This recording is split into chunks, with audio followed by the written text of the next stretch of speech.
여러분께서는 혹시 들어보신 적 있으신가요? 한글이 사실 저희 일본에서 전해 내려온 신대문자를 베껴 만들었다는 이야기를요. 말도 안 되는 소리라고요? 제가 감히 말씀드리겠습니다. 안녕하세요. 저는 도쿄대학교 언어학부의 와타나베 아키에 교수입니다. 저는 지금부터 이 놀라운 진실을 온 세상에 밝히고 싶습니다. 이 학계의 굴레 속에서 제가 깨달아온 일본과 한국 그리고 한글과 신대문자에 얽힌 거대한 비밀을 여러분 앞에 모두 펼쳐 보이겠습니다. 애청자 여러분, 1초만 소중한 시간 내주시어 구독과 좋아요 부탁드려요. 영상 제작에 큰 힘이 된답니다. 제 목소리에 자신감이 잔뜩 서려 있었습니다. 왜냐하면 저는 제가 확신하는 이 신대문자는 진정한 일본 민족의 자부심이며 한글이 거기서 기원했다는 사실이야말로 세상에 제대로 알려지지 않은 비밀 중의 비밀이라 믿었기 때문이었습니다. 하지만 그 믿음이 한순간에 무너져 내리는 굴욕과 충격의 시간들이 저를 기다리고 있을 줄 그때는 전혀 상상조차 하지 못했습니다. 저는 어려서부터 일본어와 우리의 문화에 강렬한 자부심을 품고 자랐습니다. 교과서를 펼칠 때마다 일본어는 한자와 가나를 독창적으로 융합한 세계 최고의 문자체계라고 생각했지요. 그런데 우연히 알게 된 신대문자라는 존재는 저에게 일종의 종교적 계시 같은 충격을 안겨주었습니다. 일본 전역, 특히 오카야마나 시코쿠 지방의 신사 곳곳에 새겨져 있다는 이미지의 문자들은 얼핏 보기에도 뭔가 묘하게 한글을 떠올리게 했습니다. 이게 어떻게 된 일이지? 일본 고대 신들의 글자라면 한자의 그림자도 보이지 않아야 할 텐데 왜 이렇게 한글처럼 생긴 부분이 많을까? 의문이 머리를 강타했습니다. 호기심이 치솟는 동시에 어딘가 모르게 자존심이 건드려지는 느낌도 들었습니다. 아니, 그럴 리가. 일본이 훨씬 우수한 문명을 지녔음이 분명한데 왜 하필 한글과 닮아 있는 걸까? 그렇게 퍼뜩 든 의문을 해소하기 위해 저는 학교 도서관에 틀어박혀 옛 문헌들을 뒤졌습니다. 그러던 중 신자의 문전이라는 자료를 입수하게 되었습니다. 거기에는 기이한 내용들이 잔뜩 실려 있었습니다. 일본의 신대문자는 태고부터 존재해왔다. 세종대왕이 한글을 만들 때 이를 본떠 만들었다. 더 나아가 세계 모든 문자의 근원은 이 신대문자다. 솔직히 처음엔 조금 과장된 주장이라고 여겼습니다. 그러나 점차 자료를 파고들수록 오히려 제 마음 한편에서 일본이 세계 문명의 기원이라는 사상적 뿌리가 자라나기 시작했습니다. 저는 언어학자로서 이걸 하나의 정설로 증명해 보이고 싶다는 욕망에 불탔습니다. 분명히 과거에 한글이 탄생하기 전에 일본이 이미 문자를 갖고 있었다면 그건 엄청난 역사적 사건 아니겠습니까? 제 동료 교수들은 대개 와타나베 교수님, 그건 조금 극우사학 쪽에서나 주장하는 내용 아닌가요? 라며 고개를 갸웃거리곤 했습니다. 하지만 저는 이런 반론에 아랑곳하지 않았습니다. 아니에요. 우리한테는 잊혀진 위대한 역사가 있어요. 제가 반드시 밝혀내고 말겠습니다. 어쩌면 저는 제가 일본의 잃어버린 명예를 되찾는 탐험가 같은 기분이었는지도 모르겠습니다. 그래서 저는 신대문자와 한글의 유사성을 직접 조사하기 위해 일본 곳곳의 신사를 돌아다니기 시작했습니다. 가령 지붕 위에 편액으로 걸린 신비한 문자들, 건물 정면에 새겨진 조각들을 눈으로 확인해 보니 자음 모음 구조가 분명히 한글과 묘하게 닮아 있었습니다. 아하, 이 부분은 한글의 기억이랑 거의 비슷하군요. 여기 삭감 모양 기호는 아마 모음을 표시하는 장치일 거예요. 라며 혼자서 흥분을 감추지 못했습니다. 그 결과 분명히 한글이 우리 신대문자를 카피했어. 일본이야말로 원조다. 라는 확신이 제 안에 자리 잡았습니다. 물론 좀 더 신중하게 생각해보면 이런 결론은 무모해 보였지만 저는 이미 들뜬 상태였습니다. 언어학자로서 세계에 일본 우월론을 알리는 중대한 발견을 했다고 믿었던 것이지요. 마침 제게 좋은 기회가 찾아왔습니다. 미국에서 개최되는 국제언어학 학술대회에 발표자로 초청받은 것입니다. 에이전 스크립츠 언드 데어 오러진즈이라는 굉장히 권위 있는 세션에서 동아시아 문자에 관한 논문을 발표해 달라는 요청이 왔습니다. 저는 고민할 것도 없이 신대문자와 한글의 상관관계를 주제로 삼았습니다. 다른 일본 학자들은 속으로 걱정이 많았는지 은근히 저를 뜯어말렸습니다. 와타나베 교수님, 그 발표 내용은 조금 극단적인 쪽 주장이라고 들었어요. 거기서 괜히 큰 망신을 당하실 수도 있어요. 하지만 저는 오히려 자신감에 차 있었습니다. 제가 신사 곳곳에서 직접 수집한 증거 자료가 얼마나 많은데요. 게다가 신자의 문전이라는 문헌도 있고 반드시 통할 겁니다. 그렇게 저는 미국행 비행기에 몸을 실었습니다. 프레젠테이션 자료를 꼼꼼히 준비해 놓았고 슬라이드에는 한글 자모와 신대문자의 비교 이미지를 큼직하게 배치했습니다. 학계의 이목이 집중될 순간을 상상하면 심장이 쿵쿵 뛰었습니다. 이제 전 세계가 제 발표를 듣고 일본은 정말 대단한 나라다. 한글의 뿌리도 일본이었구나라고 감탄하게 될 거야. 학술대회 당일 아침 저는 단정한 정장을 입고 머리도 깔끔하게 세팅했습니다. 사실 저 스스로도 좀 거만할 정도로 의기양양했습니다. 이제야말로 역사적 진실을 밝히는 날이다. 라는 사명감과 함께 말이죠. 드디어 제 차례가 왔습니다. 저는 단상에 올라 깔끔한 톤으로 발표를 시작했습니다. 세계 각국에서 모이신 존경하는 언어학자 여러분, 저는 도쿄대학교 언어학부의 와타나베 아키에 교수라고 합니다. 오늘 제가 말씀드릴 주제는 신대문자와 한글, 창제 순서에 대한 재검토입니다. 여러분 중에는 신대문자라는 말을 처음 들어보신 분도 계실 텐데, 이는 일본에서 태고부터 전해 내려왔다는 신들의 문자를 의미합니다. 처음엔 청중들도 호기심 가득한 눈빛을 보내주었습니다. 저는 PPT 슬라이드를 넘기면서 계속 열변을 토했습니다. 보시는 것처럼 이 문자는 일본 신사의 편액 형태로 남아있고 한글 자모와 놀랍도록 유사한 구조를 띱니다.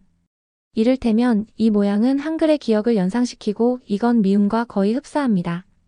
따라서 저는 세종대왕이 훈민정음을 창제할 당시 우리 일본의 신대문자를 참고했을 가능성이 매우 크다고 판단합니다.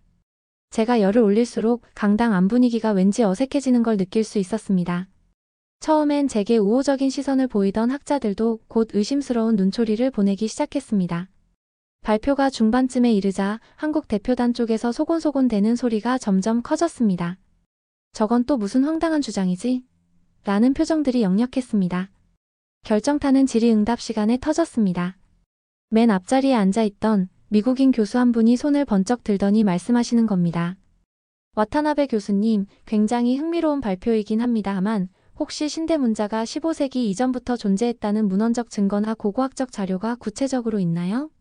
현재로서는 18, 19세기에 히라타 아스타네 같은 일본 국학자들이 이 문자를 창작했다는 연구 결과가 주류로 알고 있는데요. 그 즉시 다른 학자들도 질타를 퍼부었습니다. 훈민정음 해례본에는 창제 원리와 시기가 명백히 기록되어 있습니다. 게다가 일본에서 발표된 신대문자 자료는 거의 신빙성이 없다고 결론 난 것 아닌가요? 혹시 신대문자라는 것이 오히려 한글을 흉내내어 만든 것은 아닐까요? 목소리들이 잇따라 겹치더군요. 저는 당황했습니다.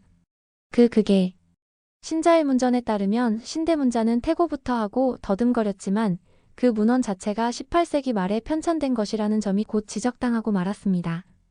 그건 신대문자가 태고부터 내려온다는 걸 주장하는 책일 뿐이지 실제 역사적 증거는 아니잖아요? 미국인 교수는 단호했습니다. 한국 대표단 중 한 남성 학자도 나직한 목소리로 한마디 거들더군요. 와타나베 교수님, 죄송하지만 이 분야 연구에서는 이미 결론이 나 있습니다. 제 목덜미부터 이마까지 뜨거워지는 걸 느꼈습니다. 저는 문득 큰일 났다라는 공포감에 사로잡혔습니다. 어떻게? 이건 거의 내가 공개 망신을 당하는 분위기잖아. 시계 초침 소리가 귓가에 쨍쨍 울리는 듯 했습니다. 결국 제 발표 시간은 종료 시간이 되기도 전에 중단되었습니다. 사회자가 미안하다는 듯이 다음 발표자로 넘어가겠다고 하더군요. 그렇게 저는 전 세계 언어학자들 앞에서 커다란 치욕을 맛봤습니다. 제가 무대에서 내려오자 우르르 몰려들어 무슨 근거로 그런 걸 주장하느냐라고 묻는 이들도 있었지만 저는 멍한 기분으로 도망치듯 학회장을 벗어났습니다. 복도에 나와서 벽에 몸을 기댔을 때 저는 눈물이 왈칵 터질 뻔했습니다. 이렇게까지 심하게 몰아세우다니. 그 사람들은 내 주장을 애초에 들을 생각이 없었어. 라고 괜히 되뇌었지만 속으로는 이미 알고 있었습니다. 아니, 내가 너무 준비를 안 했나? 혹은 내 이론 자체가 무리가 있었나? 라는 사실 말이지요. 그때 한국 대표단 중 한 명이 저를 찾아왔습니다. 키가 큰 중년 남성이었는데 공손히 명함을 내밀더군요. 저는 그 명함을 받았습니다. 김성훈 서울대학교 언어학부 교수라는 이름이 적혀 있었습니다. 그분은 영어로 혹시 한국에 오실 기회가 있다면 한글 창제 관련 문헌을 직접 살펴보시는 것도 도움이 될 겁니다. 훈민정음 해례본이라든지 다양한 정황 증거가 매우 풍부하거든요. 라고 말했습니다. 저는 그의 말에 대꾸도 하지 않은 채 가볍게 목례만 하고 돌아섰습니다. 한국에 가보라니? 내가 그딴 데를 왜 가? 라는 생각이 스쳐 지나갔지만 사실 학자로서 제 자존심이 부서진 상태였기에 아주 약간 마음이 흔들리긴 했습니다. 그래, 한국에 가서 정말로 현지 자료를 확인해 볼까? 어쩌면 거기서도 반박하지 못할 뭔가를 찾아낼 수도 있지 않을까? 솔직히 말씀드리면 저는 한국에 대해 별로 좋은 감정이 없었습니다. 아니, 오히려 일종의 무시 같은 게 있었지요. 어차피 일본보다 뒤처진 나라 아니야? 겨우 2030년 전에야 경제 발전을 시작한 곳이잖아. 이런 근거 없는 우월감 말입니다. 그러나 자존심이 짓밟힌 상태에서 이를 갈며 최후의 역습을 꿈꿨기에 한국으로 향하는 결심을 하게 되었습니다. 저는 학술대회 중반에 일정을 포기하고 곧장 한국행 비행기표를 끊었습니다. 학회에서 남은 일정보다는 제 주장에 대한 결정적 증거를 확보해 오는 것이 훨씬 중요하다고 판단했기 때문입니다. 동료 교수들이 지금 미국을 떠나신다고요? 아직 학회 뒤풀이도 남아있는데라며 당황스레 말렸지만 제 귀에는 들어오지 않았습니다. 비행기를 타고 인천국제공항에 도착하니 저는 솔직히 깜짝 놀랐습니다. 공항 규모가 생각보다 훨씬 크고 시설도 최신식이었습니다. 저 같은 일본 우월주의자는 인천공항이 도쿄 하네다나 나리타보다 못하겠지라며 속으로 얕봤는데 현실은 달랐습니다. 이거 생각 이상인데? 하고 당황스러워졌습니다. 그러나 겉만 번지르르 하겠지 뭐라며 스스로 합리화하려 애썼습니다. 공항철도를 타고 서울 시내로 진입할 때도 그랬습니다. 창밖으로 펼쳐지는 풍경에 고층 빌딩들이 즐비했고 도로 위에는 고급 수입차들이 싱싱 달리고 있었습니다. 에이, 여기가 정말 그 예전 한국이 맞나? 생경한 느낌에 제 안에 있던 선입견이 조금씩 무너지고 있었습니다. 마음속으로 자꾸 그래봐야 도시 외곽은 후진대가 많을 거야. 일본을 이길 수 있겠어? 라는 자기 방어를 되뇌었지만 그래도 느껴지는 거대한 스케일은 제 기대치를 훌쩍 넘었습니다. 호텔에 체크인을 마친 뒤 저는 바로 국립중앙도서관부터 찾아갔습니다. 주말이라 사람이 많을까 싶었는데 의외로 잘 정돈된 시설과 쾌적한 공간에 또 한 번 놀랐습니다. 이렇게 번듯한 도서관이 있다니. 저는 괜히 마음이 초조해졌습니다. 일본보다 뒤떨어졌으리라고 생각했던 점이 하나둘씩 거짓말처럼 깨져나갔기 때문이죠. 도서관 열람실에서 검색을 해보니 훈민정음 관련 문헌이 어마어마하게 많았습니다. 고판본 자료부터 현대 해석서, 언어학적 연구서까지 어디서부터 손대야 할지 모를 정도였습니다. 벌써부터 벅찬에 저도 모르게 중얼거렸습니다. 그런데 또다시 제 자존심이 고개를 들더군요. 아냐, 어쩌면 이 많은 자료 중에 신대문자와의 연관성을 부정할 수 없는 부분이 있을지도 몰라. 내가 찾아내면 되잖아. 그날 저는 훈민정음 해례본에 대한 해설서를 집중적으로 읽었습니다. 거기에는 말 그대로 세종대왕이 어떤 철학과 원리로 이 문자체계를 구상했는지 소상히 적혀 있었습니다. 자음은 발음기관, 혓바닥, 입술, 이빨, 목구멍 등의 형태를 본떠 만들었고 모음은 하늘, 땅, 사람을 본떠 점과 선으로 구성했다고 합니다.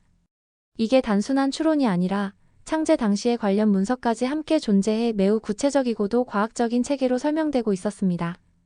이런 자세한 문헌이 있을 줄은 몰랐는데 저는 솔직히 말해 잔뜩 당황했습니다. 신대문자에서는 발음기관을 본뜬다거나 하늘, 땅, 사람의 철학적 구성을 이야기하는 부분이 전혀 없었는데 게다가 훈민정음 창제 연도도 15세기 중반 1443만 1446년 무렵으로 명확히 정리되어 있습니다. 반면 신대문자는 언젠가부터 신사에 등장해 왔다는 설만 있을 뿐 정확한 시점이나 창시자가 아예 불분명했습니다. 아니, 분명히 신대문자가 더 먼저였을 텐데 왜 이렇게 증거가 없는 거지? 저는 머리를 감싸쥐었습니다. 국학자들이 신대문자는 태고의 문자다라고 말해놓고 왜 한 조각의 고대 기록도 못 내놨단 말인가? 그저 신대문자는 신들이 일본에 내려준 글자라는 신화적 서술만 있으니 학계에서는 당연히 검증 불가라고 보았던 것이지요. 도서관을 나오는 길에 저는 가슴이 쿵쿵 울렸습니다. 설마 내가 미국 학회에서 말한 게 다 틀린 건가? 아니, 그래도 당장 이걸 인정하기엔 너무 억울해. 여러 생각이 뒤섞였습니다. 혹시 신대문자를 증명할 만한 고고학적 유물이라도 어딘가에 묻혀 있을지 누가 알아? 라는 미련을 떨쳐내지 못했습니다. 저는 그 김성훈 교수님의 연락처를 어디서 구해볼까 하다가 문득 학회 때 받은 명함을 떠올렸습니다. 명함은 미국 학회장의 어느 복도에서 정신없이 주워 담았기에 가방 어딘가에 구겨져 있었습니다. 어쨌든 직접 한번 만나보자. 나도 학자로서 객관적인 대화는 해야 할 테니. 다행히 김성훈 교수님께서는 전화 연락을 받으시고 제 연구실로 오시겠습니까? 언제든 환영합니다. 라고 하셨습니다. 저는 솔직히 내키지 않았지만 결국 서울대학교까지 택시를 타고 갔습니다. 캠퍼스가 넓고 건물이 크고 학생들이 꽤나 활기차 보였습니다. 모든 것이요, 여기도 꽤 대단하잖아 라는 생각을 들게 했습니다. 제 속으론 우리가 더 좋은 대학 많아, 도쿄대가 더 위아라고 되뇌면서도 살짝 기가 눌리는 느낌이었습니다. 연구실 문을 열자 김 교수님이 반갑게 웃으며 맞아주셨습니다. 와타나베 교수님 잘 오셨습니다. 미국 학회 이후로 처음 뵙네요. 그 표정이 왠지 모르게 여유있고 따뜻했는데 저는 속으로 도대체 왜 저렇게 당당해 보이는 거야. 그래봤자 내가 증거를 찾으면 그쪽이 더 곤란해질 텐데라며 경계심을 드러냈습니다. 차를 한 잔 권하시기에 자리에 앉았고 본론으로 들어갔습니다. 교수님, 혹시 신대문자 관련해서 한국 연구계 쪽에도 조사가 있습니까? 저는 신대문자가 한글보다 선행된 문자일 가능성을 배제하고 싶지 않거든요. 김 교수님은 말꼬리를 흐리지 않고 아주 분명하게 대답하셨습니다. 아, 일본에서도 신대문자를 주장하는 분들이 계신 걸로 알고 있습니다. 그런데 대다수 역사학자나 언어학자들의 견해는 후대 창작물이라는 것이 주류입니다. 한국 쪽에서는 별로 연구 대상이 되지 않습니다. 사실 증거가 너무 없거든요. 저는 화가 났습니다. 하지만 일본 신사 곳곳에 그런 문자가 새겨져 있는 건 사실이지 않습니까? 그것만 봐도 전례가 오래된 것 아닌가요? 그렇게 발끈했지만 김 교수님은 고요한 표정을 유지하며 대답하셨습니다.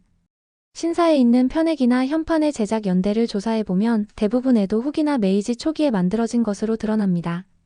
일본 전역에서 그것이 태고부터 있었다는 증거는 나오지 않았습니다. 그게 무조건 그렇게 단정 지을 수 있을까요? 저는 거의 울분이 치밀어 올라 허탈한 웃음을 지었습니다. 김 교수님은 그저 미소를 지으며 한 권의 두꺼운 책을 꺼내 저에게 내밀었습니다. 이 책은 일본 측 역사학자들이 펴낸 신대문자 비판서입니다. 여기에도 자세히 나와 있으니 혹시 관심 있으시면 살펴보세요. 저는 책 표지를 보자마자 이미 누군가가 제 자신감을 갈기갈기 찢고 있다는 기분이 들었습니다. 일본 학자들마저 신대문자가 가짜라고 주장한단 말인가 분노와 충격이 동시에 올라왔습니다. 도대체 누가 진실을 말하는 거야?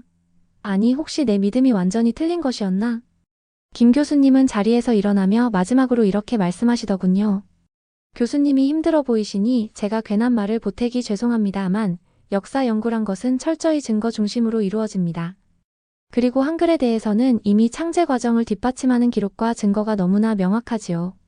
그와 반대로 신대문자는 그걸 뒷받침해줄 어떠한 고대 자료도 발견되지 않았습니다. 혹시 일본 내 고고학 발굴로 그런 자료가 나오면 또 모르겠습니다만 현재로선 부정할 수밖에 없네요. 저는 목이 메는 듯한 기분으로 얼른 감사 인사를 한 뒤 연구실 문을 나섰습니다. 콧대 높은 저이지만 김 교수님의 친절함과 학자로서의 태도에 묘하게 위축되기도 했습니다. 아니, 뭐 이리 당당해? 분명 나야말로 진실을 밝히러 왔는데 왜 자꾸 내가 쪼그라드는 느낌이지? 연구실을 나온 뒤 저는 한참을 허둥지둥 걸어 다녔습니다. 아무리 봐도 서울 시내는 일본의 대도시와 큰 차이가 없어 보였습니다. 오히려 최신식 건물들, 번쩍이는 간판들, 거리에서 울려 퍼지는 음악 어디 하나 뒤떨어진 구석이 없었습니다. 여러 면에서 일본과 별 다를 게 없거나 심지어 더 세련된 점들도 눈에 띄었죠. 사람들의 옷차림도 화려하고 스마트폰을 사용하는 모습이 익숙해 보였습니다. 제 머릿속은 소용돌이쳤습니다. 이 나라는 이미 우리가 알던 뒤처진 조선이 아니잖아. 그런데 역사적 뿌리까지 이렇게 확실하게 정리해 두었다고? 이럴 수가. 그렇다면 그동안 내가 공부해 온 신대문자는 대체 뭐였단 말인가? 문득 일본을 돌아갈 엄두가 나지 않았습니다. 제가 미국 학회에서 당한 망신은 제 인생 최대의 굴욕이었고 그 굴욕이 결국 제 잘못된 신념에서 비롯된 것이라는 사실을 확인하게 되면 저는 더 이상 견딜 수 없을 것 같았습니다. 그래도 끝까지 확인해보자. 분명 어딘가에 신대문자가 진짜라는 걸 보여줄 결정적 흔적이 있을 거야. 전혀 모르는 한국의 구석구석을 뒤지고 싶었지만 어디로 가야 할지도 몰랐습니다. 제 자신이 참 초라하게 느껴졌습니다. 한편으론 이제 그만 인정하자. 한글은 독자적으로 만들어졌고 신대문자는 그걸 표절한 후대 창작물일 가능성이 훨씬 높다는 거리라는 내면의 목소리가 자꾸만 머리를 때렸습니다. 그러나 제 자존심이 끝까지 이를 악물고 하니 난 절대 패배하지 않을 거야. 라고 외치고 있었습니다. 결국 저는 일주일 가까이 서울에 머물렀습니다. 도서관과 박물관, 고문원 보관소 등을 방문하고 학술 서적도 마구 뒤적였습니다. 그러나 거기서 나온 결론은 모두 같았습니다. 한글은 15세기 중반의 창작물이며 그 창제 원리와 목적이 명확히 남아있고 수많은 학자들의 검증을 통해서도 그 독창성이 입증되었다는 점이었습니다. 반면 신대문자에 대해서는 근대 일본 극우 국학자들이 인위적으로 조작한 문자라는 평가가 지배적이었습니다. 특히 일본 천황제의 정당성과 일본 민족의 우월성을 부각하기 위해 이것은 신의 문자다. 한글은 이걸 훔쳐갔다. 라는 식으로 선전했다는 문헌 기록도 있었습니다. 더는 변명의 여지가 없었습니다. 결정적으로 시기상으로 신대문자라 불리는 것들이 최초로 언급되는 시점이 한글보다 훨씬 뒤라는 점은 아무리 우격다짐을 해도 부정할 수 없었지요. 저는 이런 사실들을 직접 확인할 때마다 뇌리에 망치가 꽝꽝 내려치는 기분이었습니다. 그렇다면 지금까지 내가 했던 연구는 뭔가? 도대체 이 치욕적인 결말을 어떻게 감당해야 하지? 그러나 제 고집은 마지막까지 꺾이지 않았습니다. 그래도 아직 내가 못 찾은 어떤 고대 기록이 있을지도 몰라. 라며 막연한 환상을 붙잡고 싶었죠. 그 환상이 없으면 제 모든 자존심과 연구 인생이 완전히 무너져 내릴 테니까요. 더 이상 서울에서 얻을 것은 없다고 판단한 저는 슬슬 일본으로 돌아갈 준비를 했습니다. 호텔 방에서 짐을 싸면서도 제 마음은 무겁기만 했습니다. 도대체 일본에 돌아가면 뭐라고 설명해야 하지? 미국 학회에서 당한 개망신은 이미 동료들이 다 알 텐데 더구나 한국에서 확인한 건 한글이 독자적으로 창제되었다는 명백한 증거뿐이잖아. 인천국제공항 출국장으로 향하는 택시 안에서 저는 창밖의 풍경을 넋놓고 바라봤습니다. 빌딩 숲과 그 뒤를 잇는 현대적인 교통시설, 광고판에 영어와 한국어가 섞여 있는 모습 등 한국이라는 나라 생각보다 훨씬 더 발전했군. 이대로라면 굳이 일본의 신대문자를 베낄 이유도 없을 것 같은데 라는 사실 인정하고 싶지 않은 현실이 머리를 스쳤습니다. 그러나 비행기에 올라 도쿄행을 기다리는 사이 저는 또다시 자존심에 사로잡혔습니다. 아니야. 어딘가에 신대문자의 흔적이 있을 거야. 아직 내가 찾지 못했을 뿐이라고. 언젠가 그 증거가 발견되면 세상은 내게 사과하겠지. 라고 스스로 다짐했죠. 누가 봐도 무모하고 편향된 생각이지만 체면과 명예를 위해 매달리는 최후의 믿음이었습니다. 도쿄에 도착해 공항에서 내려 집으로 가는 길 저는 괜히 짜증이 폭발했습니다. 이건 뭐야. 한국에서 온 화려한 풍경이 머릿속에 남아서 그런지 일본이 갑자기 좁아 보이네. 스스로도 놀랄 정도로 기분이 복잡했습니다. 내가 지금까지 잘못된 프라이드만 굴려온 건가? 아니면 그래도 내가 옳고 기회가 없었던 걸까? 이런 생각들이 꼬리에 꼬리를 물었습니다. 교수실 문을 열고 들어서니 벽에 걸어둔 신대문자 비교표들이 한눈에 들어왔습니다. 제가 출국 전 의기양양하게 붙여놓았던 그 표들이 이제는 우스꽝스러워 보였습니다. 한글 자모와 기괴한 모양의 문자들을 억지로 겹쳐놓은 흔적이 마치 아이들의 장난 같아 보이기도 했습니다. 차라리 이걸 다 떼어버릴까? 라는 생각이 스쳤지만 아직 그럴 용기는 나지 않았습니다. 강의실에 들어가 보니 제 수업을 듣는 학생들이 긴장한 표정으로 저를 맞이했습니다. 아무래도 미국 학회에서 제가 폭망했다는 소문이 이미 돌고 있었던 것이지요. 한 학생이 조심스럽게 물었습니다. 교수님, 학술대회에서는 큰 성과가 있으셨나요? 저는 괜히 목소리를 높여 말했습니다. 성급하게 결론 지을 순 없지. 아직 더 연구해야 할 부분이 남아있단다. 그러나 사실 저 자신도 알고 있습니다. 결론은 이미 났다고요. 제가 지금까지 매달렸던 한글이 신대문자를 베낀 것이라는 주장은 어쩌면 환상에 가까웠던 겁니다.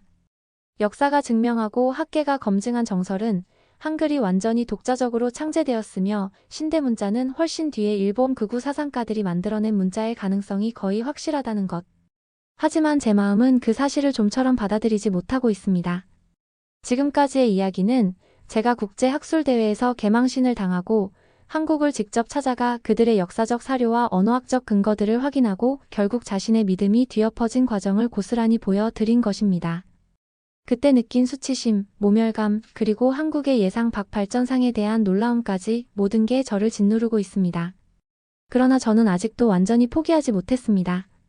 왜냐하면 제가 그간 쌓아온 학문적 자존심과 일본이라는 나라에 대한 굳은 믿음이 너무나 컸기 때문입니다. 일본이 세계 최고일 거야. 우리 것이 원조고 다른 나라가 베낀 거지라는 생각은 사실 제 뿌리 깊은 편견이었습니다. 그것이 산산조각난 지금 제가 마주한 건 한글의 독자성과 우수성이라는 빼도 박도 못할 결과물입니다. 많은 분이 그럼 이제 인정하세요. 라고 하실지 모르겠습니다. 하지만 사람의 자존심이 그렇게 쉽게 허물어지진 않지요. 특히나 저처럼 평생을 학계에서 보내며 신대문자 우월론을 전파하려 노력해 온 사람에게는 말입니다. 그래서 지금도 저는 교수실 한편에 걸려있는 신대문자 도표를 쉽게 떼어낼 수가 없습니다. 이게 얼마나 허망한 건지 뻔히 알면서도 미련하게 매달리고 있습니다. 혹시 언젠가 일본 어딘가에 고대 유적이 발굴되어 진짜 신대문자의 시초가 세상에 드러나는 기적 같은 사건이 일어날지도 모릅니다. 저는 그런 말도 안 되는 희망을 붙잡으며 제 스스로를 위로하고 있습니다. 그걸 붙잡지 않으면 제가 미국에서 당한 수치, 한국에서 목격한 명백한 사실들을 감당할 길이 없으니까요. 오늘의 사연은 여기까지입니다. 재미있으셨나요? 저 아키에 교수의 이야기가 누군가에게 조금이라도 의미가 있었다면 좋을 것 같아요. 사연이 좋았다면 구독과 좋아요 부탁드립니다. 더 좋은 사연으로 찾아뵐게요. 행복한 하루 되세요.